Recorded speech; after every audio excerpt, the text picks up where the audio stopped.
안녕하세요. 4월 6일 오늘 고난주간 첫날 월요일 아침 새벽입니다. 오늘 주신 말씀 마가복음 11장 15절에서 25절까지의 말씀입니다. 그들이 예루살렘에 들어가니라. 예수께서 성전에 들어가사 성전 안에서 매매하는 자들을 내쫓으시며 돈 바꾸는 자들의 상과 비둘기 파는 자들의 의자를 둘러 엎으시며 아무나 물건을 가지고 성전 안으로 지나다님을 허락하지 아니하시고 이에 가르쳐 이르시되 기록된 바 내 집은 만민이 기도하는 집이라 칭함을 받으리라고 하지 아니하였느냐. 너희는 강도의 소굴을 만들었도다 하시매 대제사장들과 서기관들이 듣고 예수를 어떻게 죽일까 하고 꾀하니 이는 무리가 다 그의 교훈을 놀랍게 여김으로 그를 두려워하밀러라. 그리고 날이 저물매 그들이 성 밖으로 나가더라. 그들이 아침에 지나갈 때에 무화과 나무가 뿌리째 마른 것을 보고 베드로가 생각이 나서 여짜오되 랍비여 보소서 저주하신 무화과 나무가 말랐나이다. 예수께서 그들에게 대답하여 이르시되 하나님을 믿으라. 내가 진실로 너희에게 이르노니 누구든지 이 산더러 들리어 바다에 던져지라 하며 그 말하는 것이 이루어질 줄 믿고 마음에 의심하지 아니하면 그대로 되리라. 그러므로 내가 너희에게 말하노니 무엇이든지 기도하고 구하는 것은 받은 줄로 믿으라. 그리하면 너희에게 그대로 되리라. 서서 기도할 때에 아무에게나 혐의가 있거든 용서하라. 그리하여야 하늘에 계신 너희 아버지께서도 너희 허물을 사하여 주시리라 하시니라. 아멘. 마가복음 11장에 나오는 예수님의 기도에 관한 교훈인데 두 가지 교훈이 담겨 있습니다. 하나는 열매 없는 무화과 열매 나무를 저주하시고 그게 뿌리째 말라버린 것 하나하고 또 한 가지는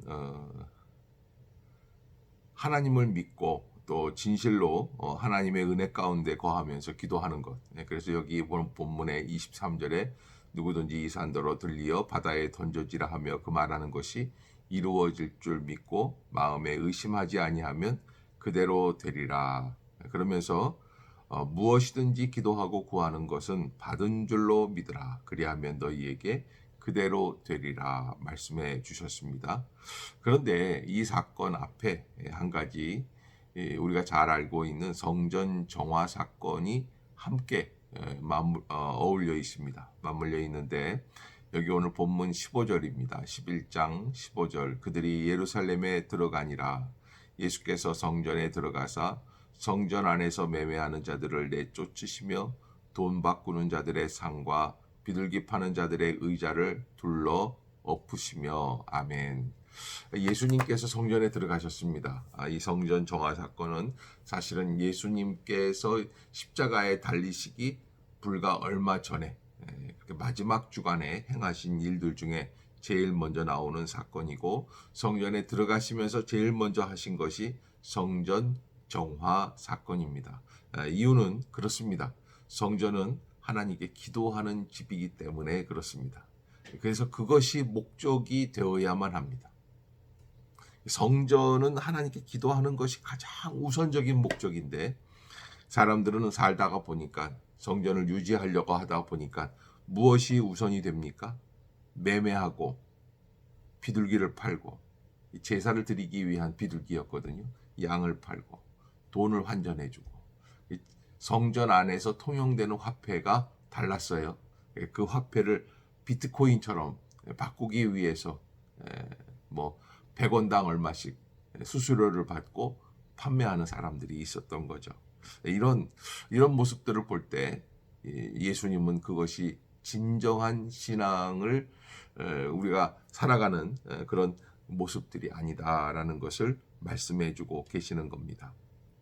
그래서 여기 16절에 보면 아무나 물건을 가지고 성전 안으로 지나다님을 허락하지 아니하시고 그랬습니다. 아무나 물건을 가지고 성전 안으로 지나다님을 허락하지 아니하시고 아무나 물건을 가지고 성전 안으로 지나다님을 허락하지 아니하셨다라는 것은 바로 더 이상 예수님께서 그날 성전 정화를 하시고 그 다음 더 이상은 이런 일들로 행하지 않기를 원하셨던 모습이다라고 하는 것입니다.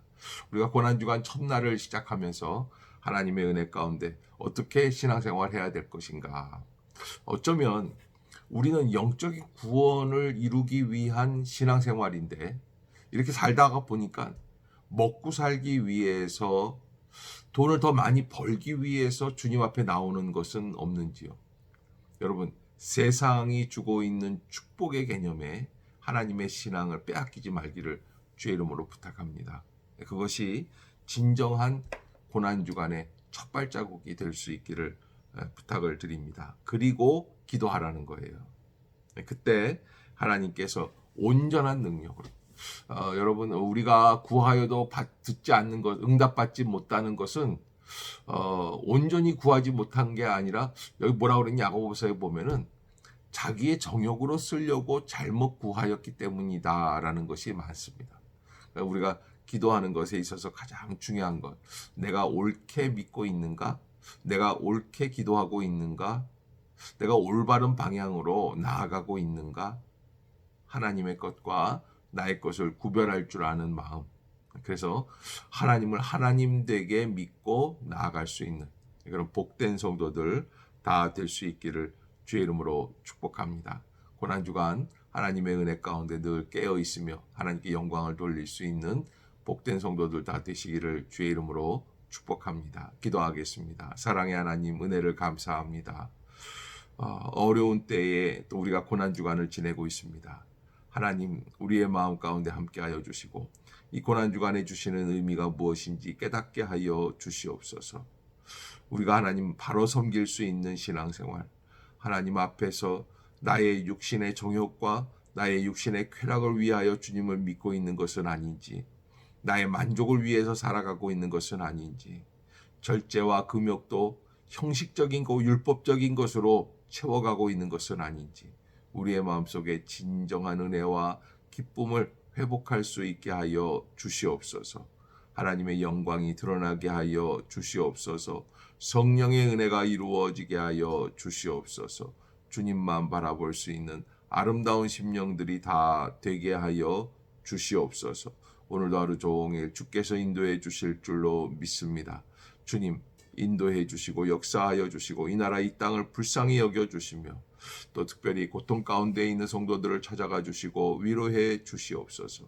지금도 말할 수 없는 고난 속에서 남몰래 흐르는 눈물 주님이 하감하여 주시고 위로해 주실 줄로 믿습니다.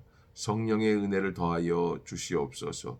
예수님의 이름으로 간절히 기도드리옵나이다. 아멘. 하늘에 계신 우리 아버지여, 이름이 거룩히 여김을 받으시오며 나라가 임하옵시며 뜻이 하늘에서 이룬 것 같이 땅에서도 이루어지이다. 오늘날 우리에게 일용할 양식을 주옵시고 우리가 우리에게 죄 지은 자를 사하여 준 것 같이 우리의 죄를 사하여 주옵시고 우리를 시험에 들게 하지 마옵시고 다만 악에서 구하옵소서. 대개 나라와 권세와 영광이 아버지께 영원히 있사옵나이다. 아멘. 네, 오늘도 참 좋은 날 지내실 수 있는 복된 성도들 되시기를 바라겠습니다. 네, 우리 고난주간은 우리가 스스로 고난을 선택하고 고난을 즐기기 위한 새디즘이 아닙니다. 우리가 하나님 앞에서 이 예수 그리스도의 고난을 기억하고 좀 더 기쁨으로 살아갈 수 있는 한 주간 되시기를 바라겠습니다. 네, 고난을 온전히 이해할 수 있는, 그래서 고난 속에서도 기뻐하고 감사하고 하나님 앞에 감사합시다. 주님의 놀라운 능력이 동행해 주실 줄로 믿습니다.